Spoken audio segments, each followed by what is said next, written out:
প্রায় 10 বছর পর জেল থেকে বের হলাম আজ। বাড়িতে পা রাখলাম। সেই 16 বছর বয়সে আপন দুলাভাইকে খুন করার অপরাধে জেলে গিয়েছিলাম।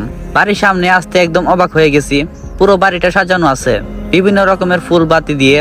গেটের সাজানো দেখে বুঝলাম যে বড় কোনো অনুষ্ঠান আছে, কিন্তু কিসের অনুষ্ঠান? আপু তো 2 দিন আগে আমার সাথে দেখা করে আসছিল, তাহলে সেদিন তো সে কোনো কিছুই বলে নাই আমাকে কথা। ভিতরে যাবো কিনা তা ভাবতেছিলাম। গেটের সামনে দাঁড়িয়েছিলাম, তখন পিছন থেকে কেউ একজন আমাকে ধাক্কা দিল। কি মশাই, কি চাই এখানে? 15 থেকে 16 বছরের একটা যুবক ছেলে কথাটা বলল।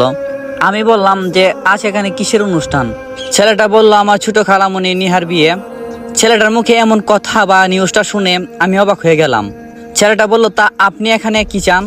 তখন আমি বললাম, তুমি চিনবে না, তোমার খালামণিকে গিয়ে বলো যে তোমার কলিজা আজ সারা পেয়েছে। ছেলেটা বলল, মানে কি? তখন আমি বললাম যে আমি যা বলছি তাই করো। ছেলেটা আম্মু আম্মু নানা ভাই বলে চিৎকার করতে করতে বাড়ির ভিতরে গেল। মিনিট খানেক পর পরিবারের সবাই এখানে হাজির হলো, শুধু ছেলেটার খালামণি ছাড়া। বাড়ির কর্তা মানে আমার আব্বা রায়হান সাহেব আমাকে দেখেই রেগে গেলেন আর বলে উঠলেন, এখানে কি চাস? আমি বললাম, তোমাদেরকে দেখতে এসেছি বাবা। বাবা উত্তরে বলল, আপনি কে? আপনাকে তো আমরা চিনলাম না। আমি বললাম, আমি এই পরিবারের সন্তান।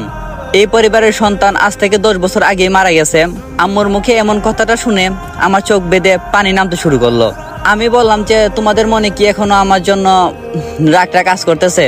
তখন আমার বড় বোন নীলা বলল, রাগ তো তার উপরে জমা থাকে যে বেঁচে আছে, আর মরা মানুষের উপর কিসের এত রাগ? আব্বু বলল, আপনি এখান থেকে যেতে পারেন, বরযাত্রী আসার সময় হয়ে গেছে। ওরা এখানে আপনার মতো ঘুনিকে দেখলে বিয়েটা ভেঙে দেবে। আমি বললাম, জি অবশ্যই আমি চলে যাব, আগে আমার কলেজের টুকটার সাথে একবার দেখা করতে চাই। আম্মু বলল, কার সাথে? তখন আমি বললাম যে নেহার সাথে দেখা করতে চাই। নীলা আপু বলল, সে এখন দেখা করতে পারবে না। আব্বু বলল, আপনি এখন ভালোই যাবেন নাকি লোক ডাকবো? আমি তখন বললাম, ডাকতে হবে না মশাই, আমি নিজে চলে যাচ্ছি। বলে চোখে জল মুছতে মুছতে বাড়ি থেকে বের হতে লাগলাম। বাড়ির গেট পার হইতে না হইতেই সেখানে নেহা আসলো। নেহা এসে বলল যে আম্মু কে আসছিল?